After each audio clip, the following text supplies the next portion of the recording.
The Rameswaram ಕೆಫೆಯಲ್ಲಿ ಸಂಭವಿಸಿರುವಂತಹ ಸ್ಫೋಟ ಪ್ರಕರಣಕ್ಕೆ ಸಂಬಂಧಿಸಿದಂತೆ ಸದ್ಯ ತನಿಖೆ ಚುರುಕಾಗ್ತಾ ಇದೆ. ಪ್ರಕರಣವನ್ನ ಸಿಸಿಬಿಯಿಂದಲೂ ಕೂಡ ವರ್ಗಾಯಿಸೋದಕ್ಕೆ ತಯಾರಿಯನ್ನ ಮಾಡಲಾಗ್ತಾ ಇದೆ. HAL ಪೊಲೀಸ್ ಠಾಣೆಯಲ್ಲಿ ಕೇಸು ದಾಖಲಾಗಿತ್ತು ಆರಂಭದಲ್ಲಿ. ಆ ನಂತರ ಸಿಸಿಬಿ ಅದನ್ನು ಟೇಕ್ ಓವರ್ ಮಾಡಿಕೊಂಡಿತ್ತು. ಈಗ NIAಗೆ ಅದನ್ನು ವರ್ಗಾಯಿಸಲಾಗಿದೆ ಅನ್ನೋ ಮಾಹಿತಿಯೂ ಕೂಡ ಲಭ್ಯ ಆಗ್ತಾ ಇದೆ.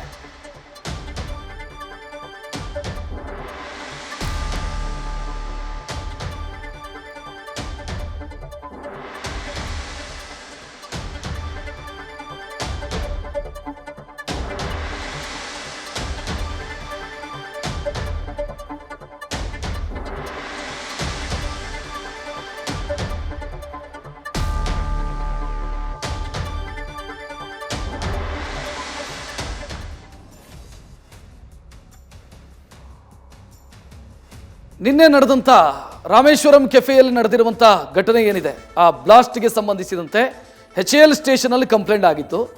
ಅದನ್ನು ಈಗ ಸಿಸಿಬಿ ಟೇಕ್ ಓವರ್ ಮಾಡಿಕೊಂಡಿದೆ. ಸಿಸಿಬಿ ತನಿಖೆಯನ್ನು ಮಾಡ್ತಾ ಇದೆ ಮತ್ತು ತನಿಖಾಧಿಕಾರಿಯನ್ನು ಕೂಡ ನೇಮಿಸಿದ್ದಾರೆ.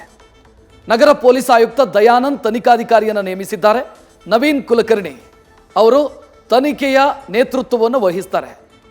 ಸೊ ಈಗ ಒಂದಿಷ್ಟು ವಿಚಾರಗಳಿಗೆ ಸಂಬಂಧಿಸಿದಂತೆ ಕ್ಲಾರಿಟಿಯನ್ನು ಕೂಡ ಪಡ್ಕೊಳ್ಳಲಾಗ್ತಾ ಇದೆ. ಅಂದರೆ ಈ ತನಿಖೆಗೆ ಸಂಬಂಧಿಸಿದಂತೆ ಆ ಆರೋಪಿಗೆ ಸಂಬಂಧಿಸಿದಂತೆಯೂ ಕೂಡ ಮಾಹಿತಿ ಕಲೆ ಹಾಕುವಂಥ ಕೆಲಸಗಳಾಗ್ತಾ ಇದೆ. ಆತ ಎಲ್ಲೆಲ್ಲಿ ಓಡಾಡಿದ್ದ, ಎಲ್ಲಿಂದ ಬಂದಿದ್ದ, ಏನು ಕತೆ, ಇದೆಲ್ಲದರ ಬಗ್ಗೆಯೂ ಕೂಡ ಮಾಹಿತಿ ಲಭ್ಯ ಆಗಿದೆ. ಆ ವಿಜುವಲನ್ನು ಕೂಡ ನೀವು ಗಮನಿಸ್ತಾ ಇದ್ದೀರಿ, CCTV ದೃಶ್ಯಗಳು. ಆತ ಬಂದಿದ್ದು ಹೋಟೆಲ್ ಒಳಗೆ, ಆತ ತಿಂಡಿ ಸೇವನೆ ಮಾಡಿದ್ದು, ತಿಂಡಿ ಖರೀದಿ ಮಾಡಿದ್ದು, ಸೇವನೆ ಮಾಡಿದ್ದು, ಆ ನಂತರ ಬ್ಯಾಗ್ ಇಟ್ಟು ಎಸ್ಕೇಪ್ ಆಗಿದ್ದು, ಇದೆಲ್ಲವೂ ಕೂಡ ದೃಶ್ಯ ಸೆರೆಯಾಗಿದೆ. ಸದ್ಯ ಈತ ಯಾರು, ಎಲ್ಲಿಯವನು, ಇದೆಲ್ಲದರ ಬಗ್ಗೆಯೂ ಕೂಡ ತನಿಖೆ ಶುರುವಾಗಿದೆ. ಸಿಸಿಬಿ ಪೊಲೀಸರು ತನಿಖೆ ಮಾಡ್ತಾ ಇದ್ದಾರೆ. ಸಿಸಿಬಿಯ ತನಿಖೆಯ ಜವಾಬ್ದಾರಿಯನ್ನ ACP ನವೀನ್ ಕುಲಕರ್ಣಿ ಅವರಿಗೆ ವಹಿಸಲಾಗಿದೆ.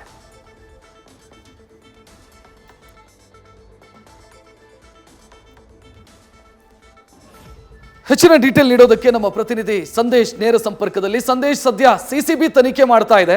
NIA ಎಂಟ್ರಿ ಆಗುವಂತ ಸಾಧ್ಯತೆ ಎಷ್ಟರ ಮಟ್ಟಿಗಿದೆ ಈ ಕೇಸಲ್ಲಿ?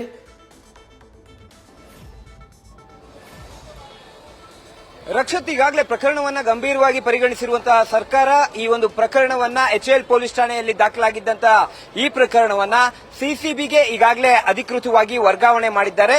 ಸಿಸಿಬಿ ಅಧಿಕಾರಿಗಳು ಕೂಡ ಈಗಾಗಲೇ 8 ತಂಡಗಳನ್ನು ರಚಿಸಿ ಪ್ರಕರಣದ ತನಿಖೆಯನ್ನ ಒಂದು ಕಡೆ ಮಾಡ್ತಾ ಇದ್ರೆ, ಮತ್ತೊಂದು ಕಡೆ ಈಗಾಗಲೇ ನಗರ ಪೊಲೀಸ್ ಆಯುಕ್ತರು ಕೂಡ ಸಿಸಿಬಿಗೆ ವರ್ಗಾವಣೆ ಮಾಡಿದ್ದಾರೆ. ಯಾಕಂದ್ರೆ ಸಿಸಿಬಿಗೆ ಕಂಪ್ಲೀಟ್ ಆಗಿ ನಗರದಾದ್ಯಂತ ಒಂದು CCTVಗಳನ್ನ ಚೆಕ್ ಮಾಡೋದಕ್ಕಾಗಿರ್ಬೋದು ಅಥವಾ ಇನ್ವೆಸ್ಟಿಗೇಷನ್ ಮಾಡೋದಕ್ಕೆ ಸಾಕಷ್ಟು ಅನುಕೂಲ ಆಗುತ್ತೆ ಅನ್ನೋ ಕಾರಣಕ್ಕಾಗಿ ಸಿಸಿಬಿಗೆ ಈ ಒಂದು ಪ್ರಕರಣವನ್ನ ವರ್ಗಾವಣೆ ಮಾಡಿದ್ರು. ಆದ್ರೆ ಇಲ್ಲಿ NIA ಅಧಿಕಾರಿಗಳು ಇವತ್ತು ಸಂಜೆಯ ಒಳಗೆ ಈ ಒಂದು ಪ್ರಕರಣವನ್ನ ಕೈಗೆತ್ತಿಕೊಳ್ಳುವಂತ ಚಾನ್ಸಸ್ಗಳು ಕೂಡ ದಟ್ಟವಾಗಿರುವಂತದ್ದು. ಯಾಕಂದ್ರೆ ಸಸ್ಪಿಷಿಯಸ್ ಬ್ಲಾಸ್ಟ್ ಆಗಿರೋದ್ರಿಂದ ಯಾವುದೇ ಒಂದು ಏರಿಯಾದಲ್ಲಿ, ಯಾವುದೇ ರಾಜ್ಯದಲ್ಲಿ, ಯಾವುದೇ ಊರಿನಲ್ಲಿ ಈ ರೀತಿಯ ಒಂದು ಸಸ್ಪಿಷಿಯಸ್ ಬ್ಲಾಸ್ಟ್ ಆದಂತ ಸಂದರ್ಭದಲ್ಲಿ NIA ಅಧಿಕಾರಿಗಳು ಅವರಾಗಿಯೇ ಈ ಒಂದು ಪ್ರಕರಣದ ಮಾಹಿತಿಯನ್ನ ಕೇಳಿ ವರ್ಗಾವಣೆ ಮಾಡುವಂತೆ ಕೇಳ್ಕೊಳ್ತಾರೆ.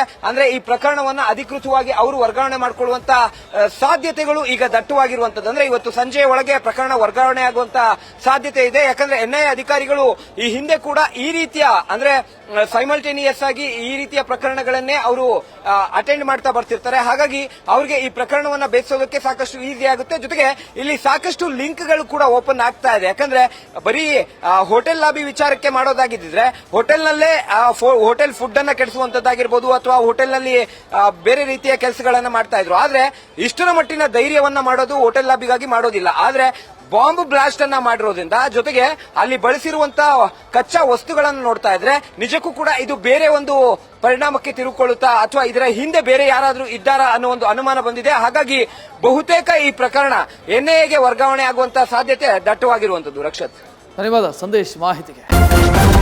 ನ್ಯೂಸ್ ಫಸ್ಟ್, ನಿರ್ಭೀತಿಯಿಂದ ನಿಮ್ಮ ಪರವಾಗಿ.